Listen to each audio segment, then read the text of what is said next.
Então vamos lá, bom dia mais uma vez. Antes da gente começar a nossa conversa de hoje,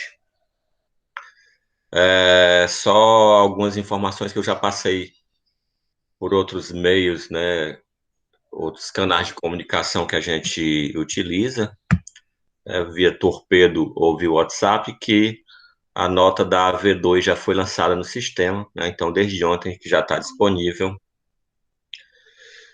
E vocês deem uma checada, né? Se houver alguma dúvida, alguma discordância acerca da formação da nota, haja vista que a nota é composta pela prova que vocês fizeram, mais uma pontuação, alguns pontos que vocês adquiriram durante o período, né?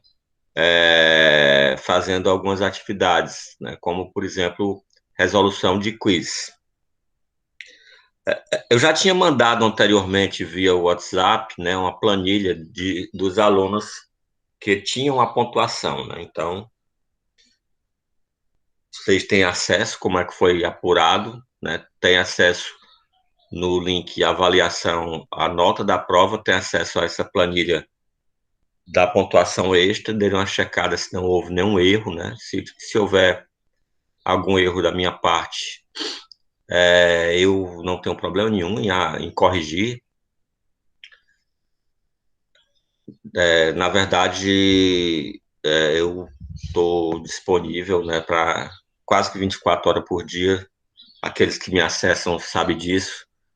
Aqueles que não acessam, fiquem à vontade se quiserem iniciar o acesso, apesar desse recado estar sendo dado apenas para 3 alunos, e normalmente esses 3 são os que são os assíduos, né? Um pouco decepcionado com a nota da V2, porque dentro das disciplinas de direito penal material, o direito penal 3 é o mais simples, né? Então, foi dado 4 oportunidades, né? Então, eu fiz 4 chamadas, certo? De AV2, e é um pouco frustrante, né? Para o professor que tem. Cada chamada dessa eu tenho o trabalho de elaborar a prova, de publicar a prova. E me desculpem o lamento aí no ombro de vocês, mas esse é um sentimento meio que de frustração, né? Que a gente está aqui. Eu sei que está difícil para todo mundo, mas aqui da parte da gente, a gente está fazendo o possível para tornar mais simples e tornar a vida de vocês o menos espinhosa, né, possível. Ok? E da mesma forma eu vou continuar até o final desse semestre com vocês, né? Então é, a gente está bem perto, né, de terminar. A gente tem mais 2 semanas de aula antes da nossa avaliação 3, né, da nossa V3, cujo conteúdo eu já defini, né? Então já há mais de no encontro passado eu já estipulei, né, que eu vou cobrar dos artigos 312 até o 359, que alcançam os crimes praticados por funcionários contra a administração pública em geral, os crimes praticados por particulares contra a administração pública em geral e os crimes contra a administração da justiça. Ok? Então, concentrem-se nessa reta final, porque, sem dúvida alguma, dos assuntos dessa disciplina, esse assunto final é o mais importante, certo? Então, vamos retomar aqui a, a nossa conversa sobre crimes contra a administração da justiça. Então, a gente parou no artigo 343, que é a corrupção ativa de testemunha ou perito, dar, oferecer ou prometer dinheiro ou qualquer outra vantagem a testemunha, perito, contador, tradutor ou intérprete para fazer afirmação falsa, negar ou calar a verdade em depoimento, perícia, cálculos, tradução ou interpretação. No nosso último encontro, eu falei que a corrupção ativa de testemunha ou perito, ele tem uma perda, né? Sim, se a gente comparar a corrupção ativa com a passiva, né? O artigo 317, que é a corrupção passiva, com o artigo 333, que é a corrupção passiva. Nós conseguimos guardar essa semelhança da corrupção ativa de testemunha com o falso testemunho e falsa perícia, com a presença de suborno. Então, o suborno do 342, ele funciona como uma espécie de corrupção passiva da testemunha, enquanto que o artigo 343 seria a corrupção ativa. Observar que, diferentemente do artigo 333, aqui nós temos três verbos. Nós temos o verbo dar. Então, se a testemunha pede e o indivíduo dá, já está caracterizado o artigo 343. E lembrar também que o artigo 342 tem uma causa de extinção de punibilidade no parágrafo 2º, mas que não se estende ao 343. Então, se, por exemplo, nós temos, né, eu trouxe esses exemplos para vocês, né? A oferece dinheiro para B, testemunha em processo judicial, fazer afirmação falsa em seu favor. B aceita a oferta e falta com a verdade em juízo. Então, aí, o artigo 343 praticado pelo A e o 342 praticado pelo B. Aí segue o exemplo, né? Em seguida, antes da sentença em que foi lançado o falso, o depoente se retrata e declara a verdade. Ora, essa retratação, antes da sentença em que ocorreu o falso testemunho, ela é uma causa de extinção de punibilidade prevista no parágrafo 2º do artigo 342. Isso vai fazer com que B, né, não responda mais pelo processo de falso testemunho. O questionamento é se a retratação do B implicaria extinção de punibilidade do autor do crime do 343, ou seja, o A. E aí a resposta é negativa. Não. A causa de extinção de punibilidade se opera apenas em relação ao artigo 342. Nós não podemos estender esse alcance para aquele que pratica a corrupção ativa de testemunha ou perito. E assim nós encerramos o nosso encontro último, né? Então, hoje a gente começa na coação do curso, no curso do processo. Usar de violência ou grave ameaça com o fim de favorecer interesse próprio ou alheio contra a autoridade, parte ou qualquer outra pessoa que funciona ou é chamada a intervir em processo judicial, policial, administrativo ou em juízo arbitral. Aqui, pessoal, observem que, diferentemente do artigo 342 e do artigo 343, nós não temos uma lista fechada de agentes, né? Lá no 342 e 343, nós temos 5 pessoas que podem funcionar como sujeito ativo, né? Então, nós temos lá a testemunha, o perito, o contador, o tradutor e o intérprete. Aqui não. Aqui seria qualquer pessoa, inclusive as partes e os funcionários da justiça, né? Então, por exemplo, um funcionário de uma vara ou de uma delegacia, certo? Pode ser sujeito passivo do artigo 344. Observar que o artigo 344 ele tem característica de concurso material necessário. Isso quer dizer que quando o meio utilizado para a prática da coação no curso do processo é a violência,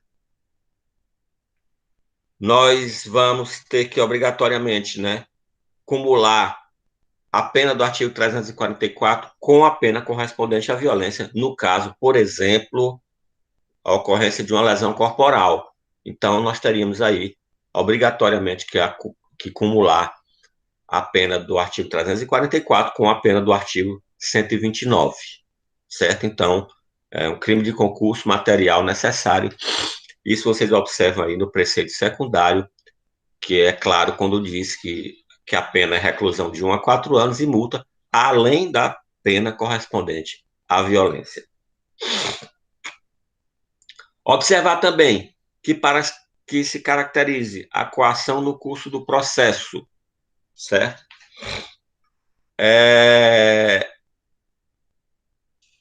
Não é necessário que o autor consiga o seu objetivo, né? Então, basta que ele empregue a violência ou a grave ameaça com essa finalidade específica, né? Aí nós observamos já que, em relação ao elemento subjetivo, nós temos um especial fim de agir, né? Que é o favorecer interesse próprio alheio, certo? Basta que ele entregue essa violência ou grave ameaça para o crime estar configurado, não sendo necessário que ele consiga o seu objetivo.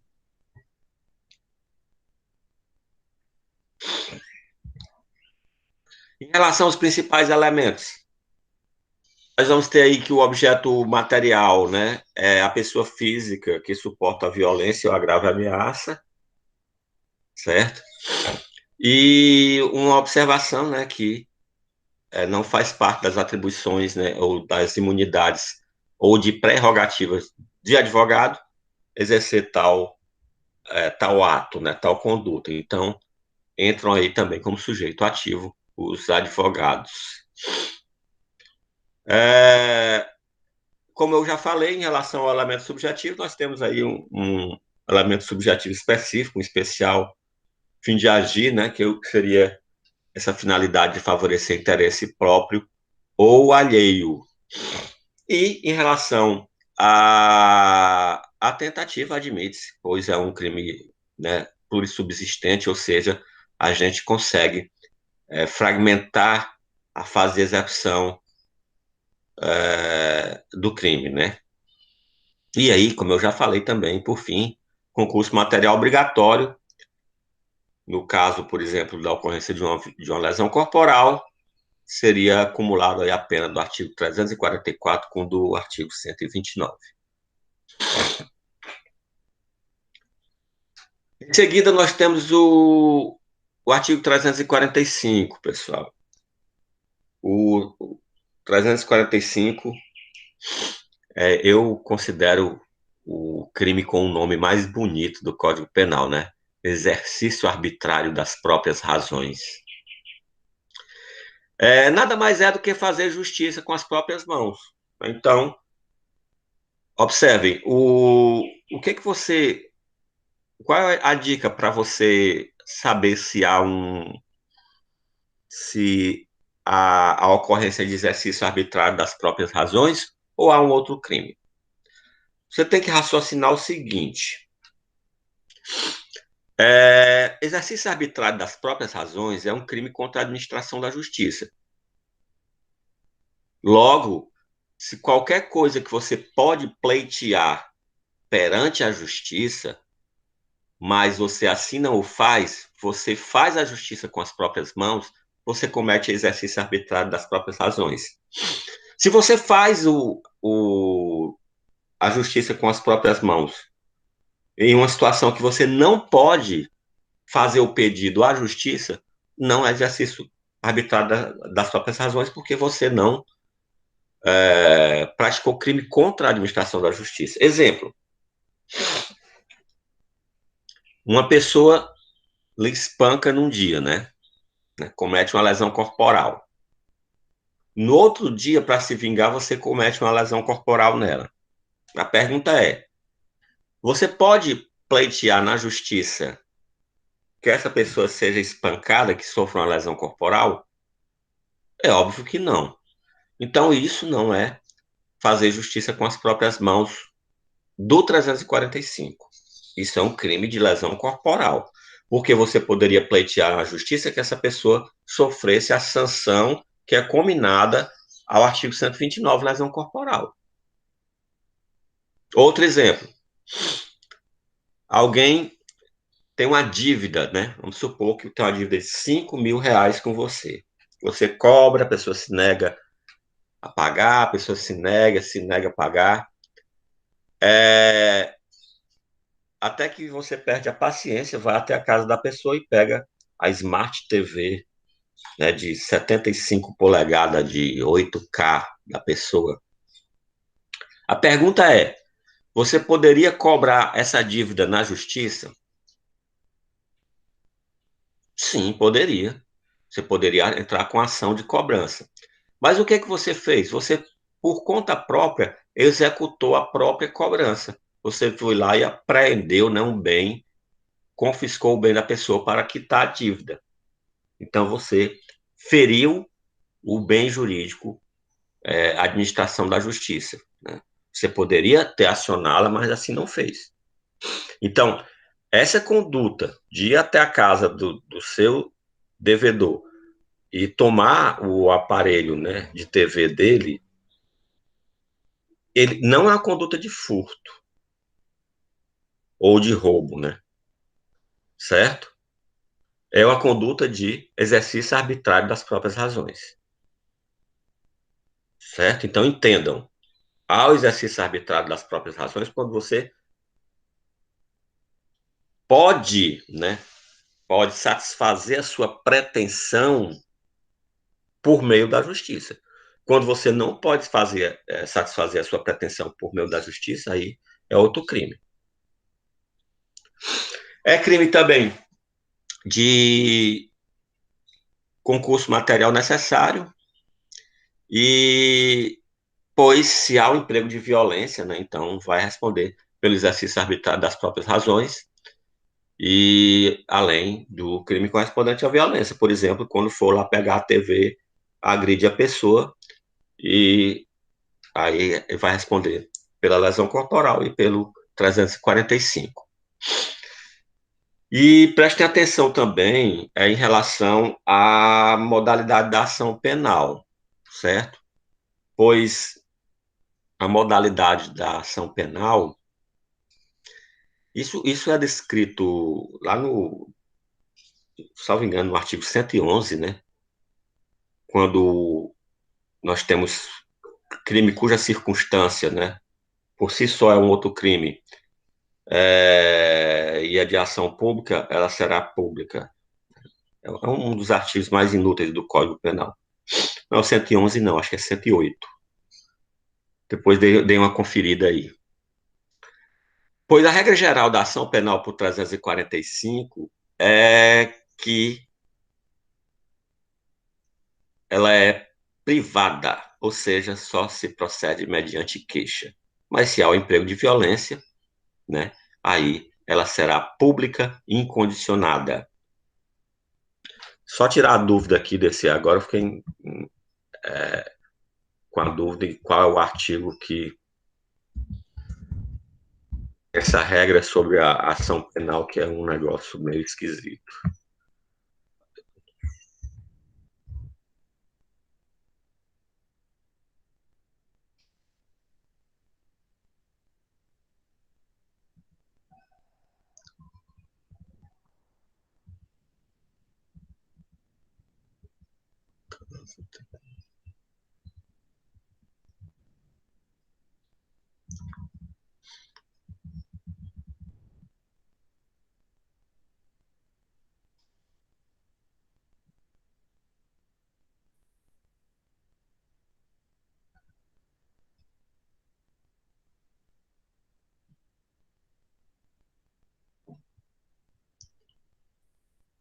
Depois eu procuro aqui para a gente não perder tempo e eu digo para vocês onde é que tem essa regra no, na parte geral do Código Penal.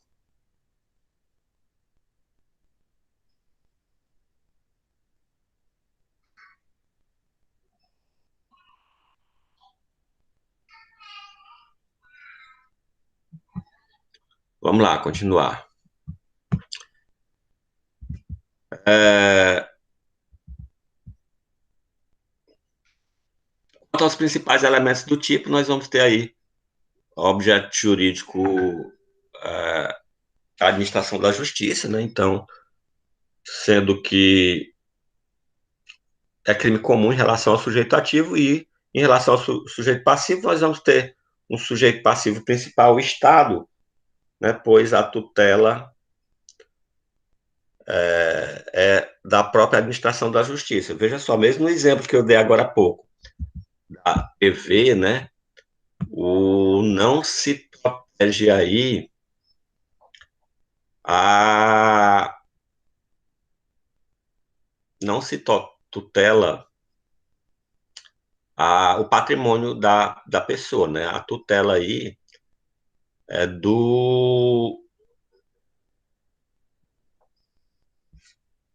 da própria administração da justiça, né? Então, somente no caso de haver, por exemplo, violência, aí nós vamos ter como sujeito passivo a pessoa, né? Então, teremos aí uma dupla subjetividade passiva quando há violência, né? Pois a violência é praticada contra a pessoa, enquanto que o bem jurídico lesado seria a administração da justiça. E quanto à consumação, pessoal, não precisa haver a satisfação da pretensão, certo? Então, basta que haja o emprego da grave ameaça, da violência, ou do ato executório de pegar a coisa, mesmo que não haja grave ameaça ou violência, certo? Então, basta que a pessoa pratique o ato de satisfazer a pretensão, mesmo que não consiga, já está consumado o crime. Quanto à ação penal, não esquecer, a regra geral é que ela é privada e ela vai ser pública e incondicionada quando houver emprego da violência.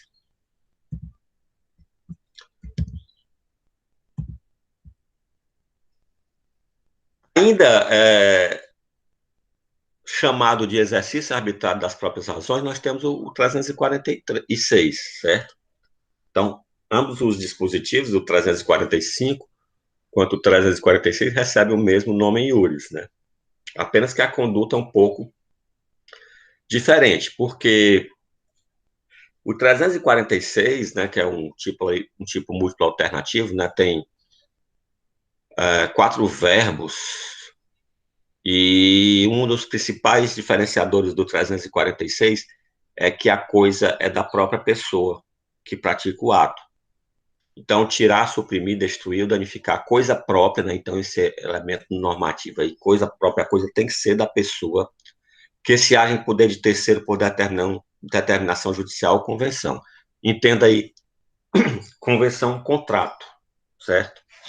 Então, se uma coisa que é sua está na mão de um terceiro, por exemplo, por determinação judicial, vamos dar um exemplo. A e B discutem acerca da propriedade de um determinado bem. E aí estão discutindo isso na justiça. Enquanto não resolve a lide, o juiz determina que uma terceira pessoa fique com a guarda desse objeto, né? Então ele vai ser o depositário do objeto enquanto se resolve quem é o dono da coisa. Mas aí, não satisfeito, a parte, né, que se considera dono vai lá e tem o seguinte pensamento, né, egoístico: ou não é, ou se não é meu, não é de ninguém, e destrói o objeto, né? Então esse seria um exemplo do exercício arbitrário das próprias razões do artigo 346. Observem que aquele não tem a intenção de satisfazer pretensão própria de fazer justiça com as próprias mãos, embora que seja legítima, como diz o artigo 345, mas a ofensa ao bem jurídico, à administração da justiça, se dá por um desrespeito, né, a uma determinação judicial ou um contrato, né? Então, por contrato, o bem estava na mão de um terceiro. E aí o dono foi lá e destrói. Também pratica esse crime do exercício arbitrário das próprias razões. Então, as condutas são totalmente diferentes, distintas, os objetivos também são distintos.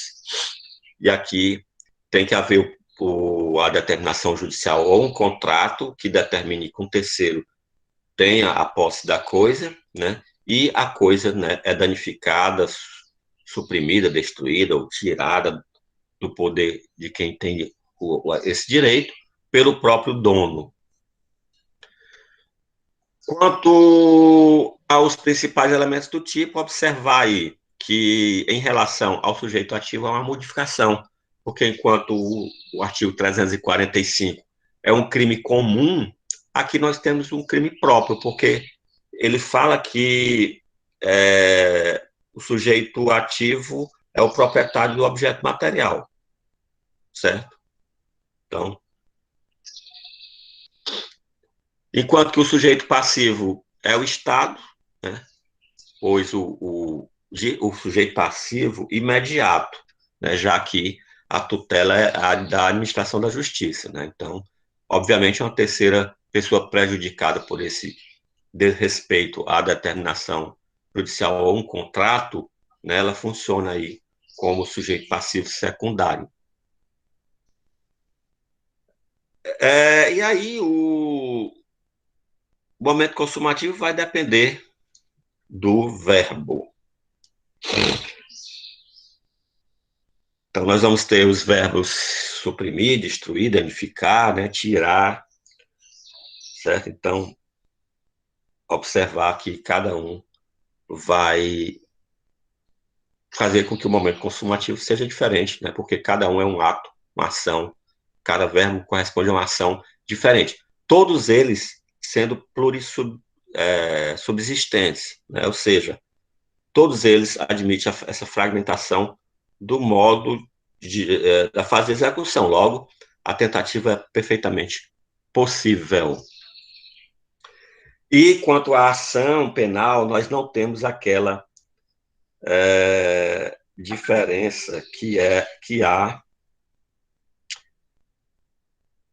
no 345, certo? Então, aqui a ação será sempre pública incondicionada. Lembrando, o 345, a regra é que ela é privada, mas quando há a violência, aí ela seria pública incondicionada.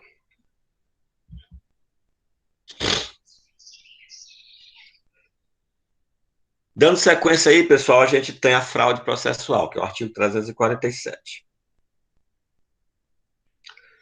Inovar artificiosamente na pendência de processo civil ou administrativo, o estado de lugar de coisa ou de pessoa com o fim de induzir a erro juiz ou perito.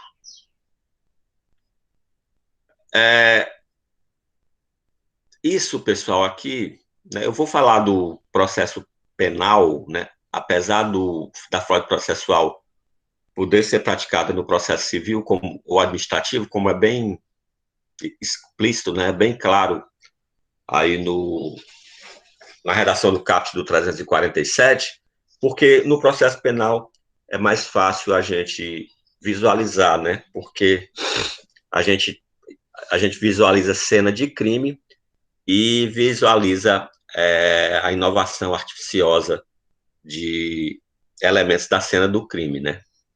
Por exemplo, vocês devem lembrar do caso Isabela Nardoni, né? Aquele casal que matou a criança e foram condenados. O tribunal do júri que condenou a eles pelo homicídio da criança condenou também por fraude processual. Né? Então vamos só observar as condutas que foram levadas ao processo. Eles lavaram roupas sujas de sangue, lavaram o piso do apartamento que estava sujo de sangue, cortaram a tela de proteção da janela, né? E jogaram a criança pela a grade a tela de proteção da janela. Então, todas essas condutas, elas foram para que houvesse, né, o impedimento das conclusões da perícia. Então, a tese alegada era que havia uma terceira pessoa no apartamento que fez tudo isso enquanto eles desciam para a garagem para pegar coisas que tinham deixado no veículo, né?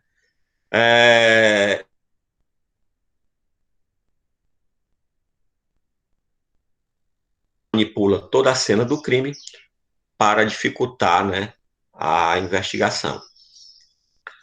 Observar, pessoal, que só há essa conduta com o dolo, né? Então, vou dar algum exemplo.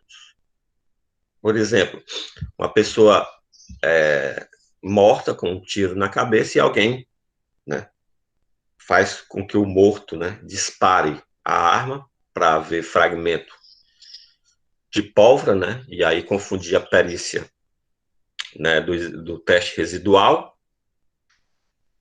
na mão do próprio morto e botando a mão numa posição que simulasse, por exemplo, um suicídio. A gente percebe aí a intenção da pessoa em inovar artificiosamente a cena do crime. Não sendo com esse propósito, mesmo que haja modificação da cena do crime, a gente não pode imputar às pessoas a fraude processual. Vamos supor que alguém é morto numa via pública.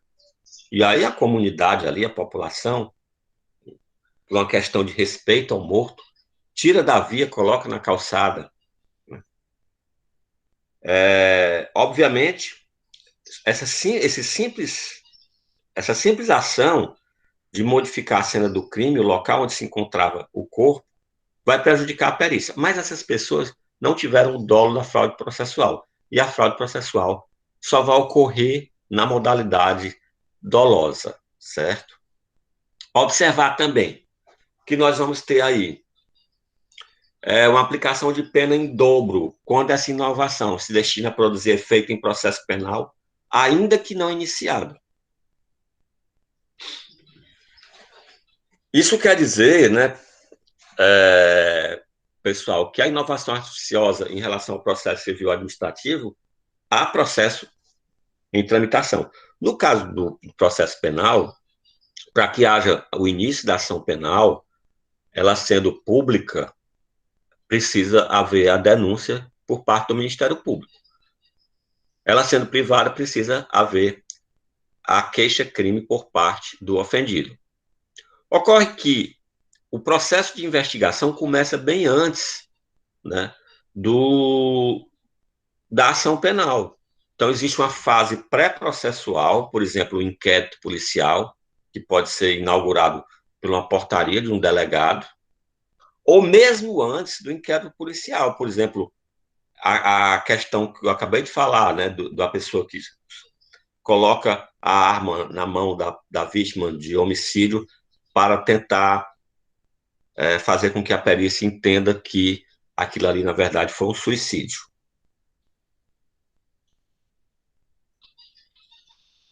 Então, isso ocorre bem antes do processo, mas percebe-se que o objetivo é atrapalhar o processo. Então, observar isso na fraude processual.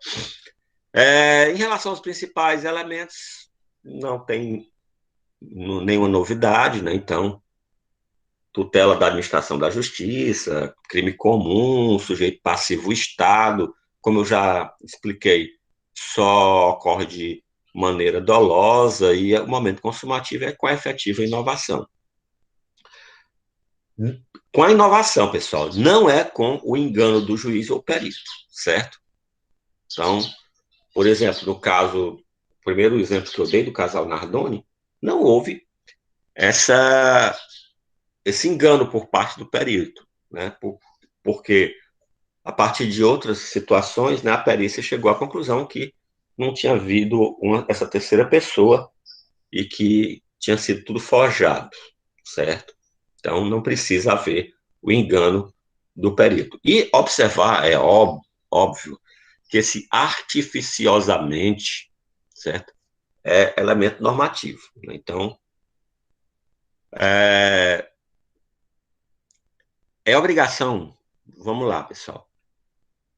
Uma pessoa lava dolosamente, né, uma poça de sangue para iludir, né, ou induzir a erro um perito.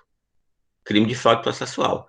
Agora, se chove e lava o sangue, obviamente não vai se atribuir esse crime a ninguém, certo?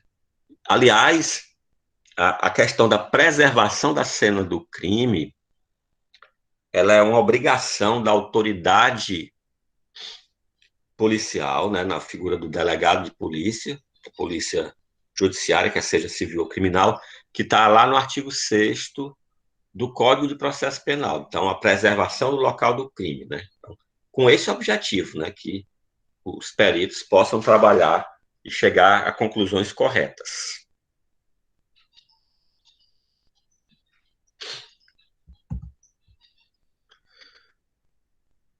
Em seguida, a gente tem aí o favorecimento pessoal. Então, auxiliar, subtrair-se a ação da autoridade pública, autor de crime, a que é cominada pena de reclusão. Cuidado, pessoal. Cuidado que uma primeira leitura desse dispositivo pode dar a entender, certo, que só ocorre favorecimento pessoal se o indivíduo auxilia alguém, por exemplo, evadir-se, né, fugir da autoridade policial, que praticou um crime cuja pena é de reclusão. Então, ajudar alguém que praticou um crime cuja pena é de detenção não seria favorecimento pessoal. Então, cuidado, porque não é assim. Então, a questão da combinação de pena de reclusão para o autor do crime caracteriza o caput do artigo 348, o favorecimento pessoal na forma simples. Mas se há o favorecimento a subtrair-se da ação de autoridade pública, autor de crime que é combinada pena de detenção, há esse crime na forma privilegiada, certo? Que é o que tem, é, que é o conteúdo do parágrafo 1º.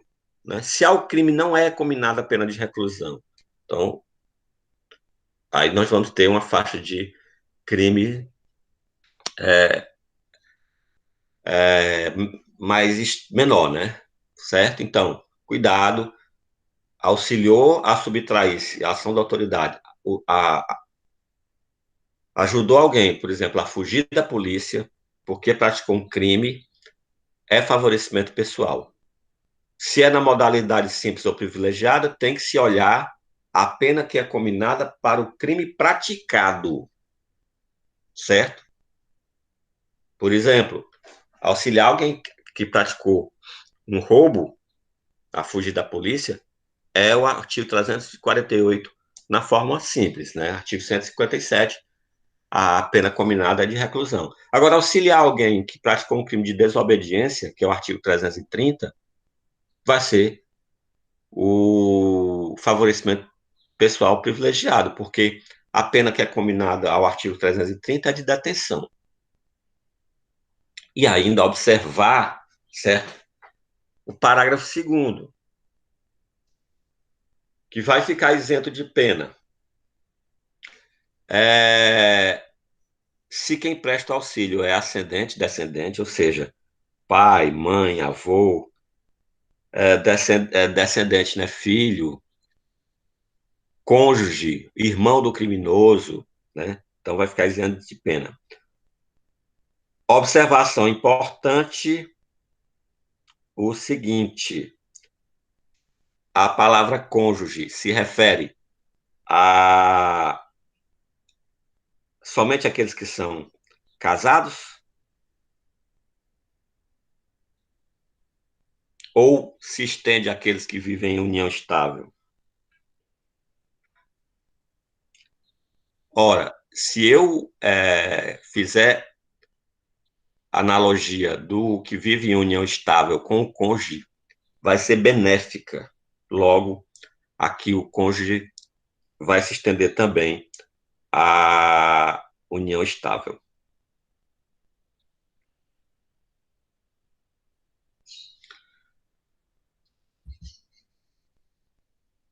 Quanto aos principais elementos do tipo, nós vamos ter aí o Estado como sujeito passivo,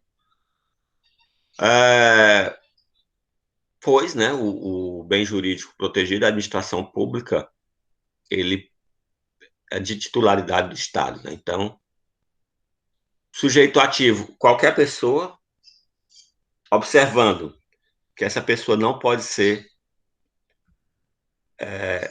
ter agido em concurso com o autor do crime. Então, ele não pode ser coautor ou partícipe do crime anterior, certo? E ainda aquelas pessoas, né, que estão elencadas lá no parágrafo 2º, né, não, fica isento de pena. Observar também que não há forma culposa e que cabe tentativa, né? Outras observações, pessoal. Se por um acaso o crime é praticado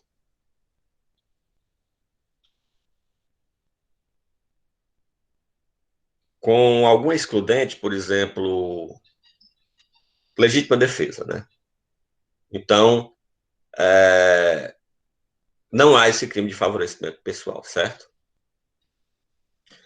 E ainda observar que o 348 faz referência expressa a crime. Logo, né, nós não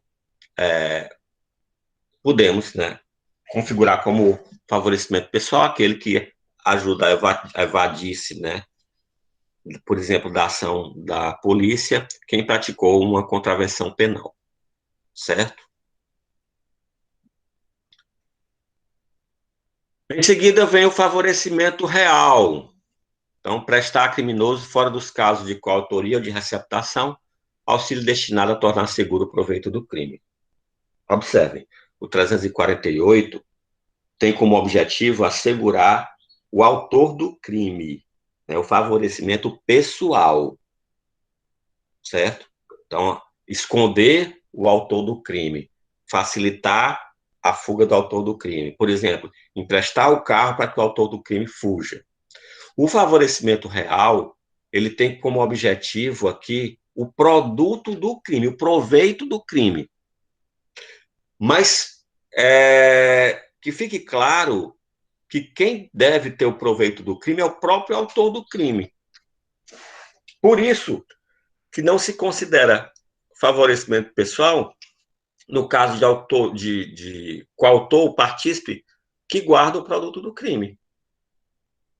Ou que pratica o crime do artigo 180, receptação. Vamos dar um exemplo.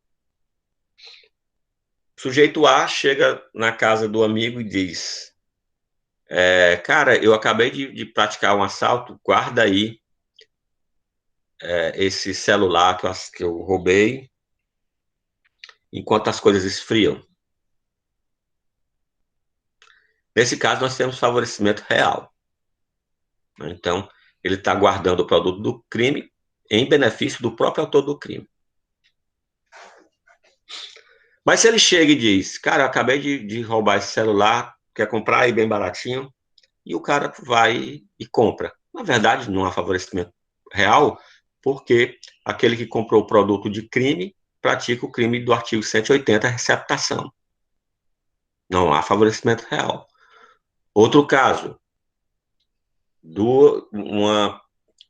alguém chega para B e diz: cara, me empresta teu carro para eu ali fazer um assalto. É, e aí ele vai, faz o assalto, aí diz assim: agora tu guarda aí o produto do roubo enquanto as coisas esfriam. Nesse caso, não há favorecimento real, porque a partir do momento em que há anexo subjetivo, né, no empréstimo do carro para a prática de outro crime, nós já temos aí um caso de participação. Fiquem atentos, pessoal, porque há uma atecnia na redação desse dispositivo. Quando ele fala em coautoria, a gente tem que entender que é coautor e partícipe, viu?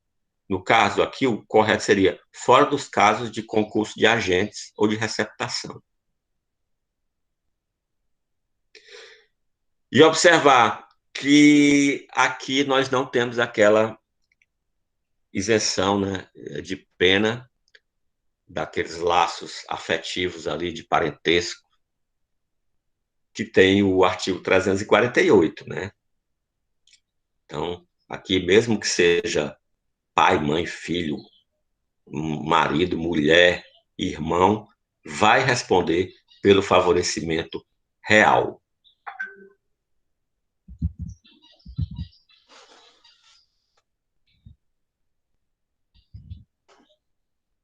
Tranquilo, então vamos ver aí se tem alguma coisa a mais em relação aos principais elementos, né? Então, é só mesmo a questão do tipo objetivo, principalmente no que se refere ao verbo, né? Então, prestar o auxílio, né? Com o objetivo de tornar seguro o proveito do crime. Então, faça uma distinção correta entre o favorecimento pessoal e real. Favorecimento pessoal, né? É a pessoa de quem praticou o crime, e o real significa coisa, né? Então, nesse caso aqui, seria a tornar seguro a coisa que é proveito do crime. Vou dar uma paradinha aqui por hoje, né? Vou tirar as dúvidas até agora, do que a gente conversou até agora. Na próxima aula, a gente continua do 349A, que já foi conversado em momentos anteriores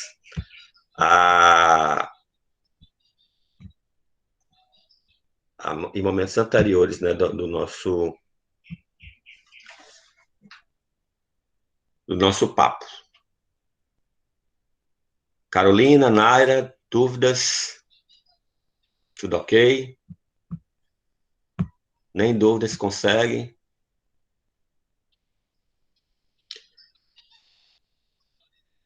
Oi, Carolina.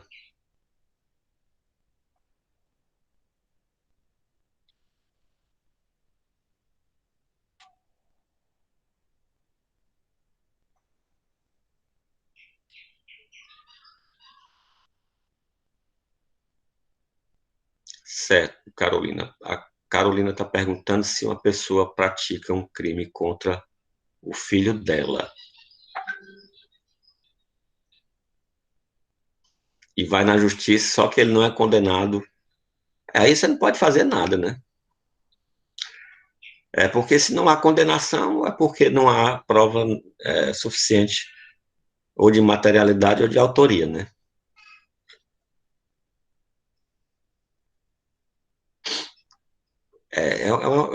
Fica com a frustração, né?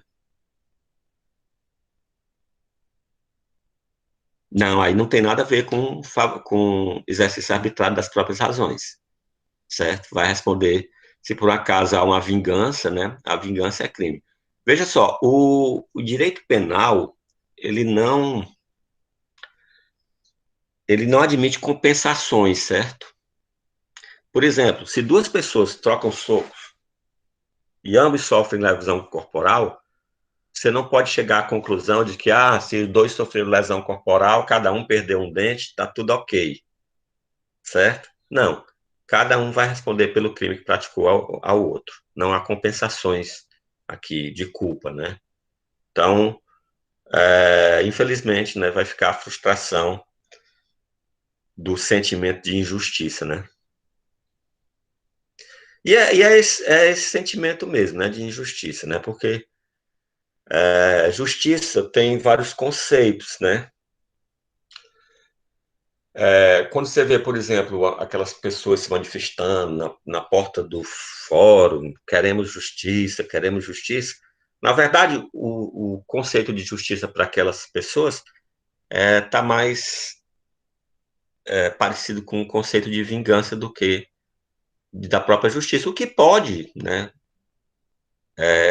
se você retroceder na história, né, a justiça já teve esse conceito, né? Então, desde a justiça divina, passando pelos castigos corporais e tal, então isso tem um certo histórico, uma certa lógica no nosso inconsciente, ok?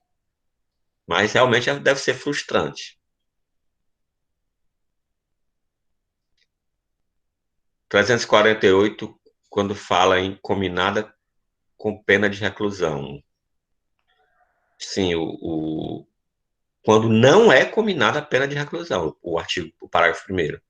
que fala que é cominada a pena de reclusão é o caput, né? Então, o parágrafo primeiro seria um privilégio, e aí a pena que, espécie de pena privativa de liberdade que não é reclusão, é detenção. O que deveria ter sido mais correto o legislador escrever, né? Quando é cominada a pena de detenção. Ele preferiu escrever quando não é cominada a pena de reclusão. Mas preste atenção que lá é quando não é. Ok, Naira?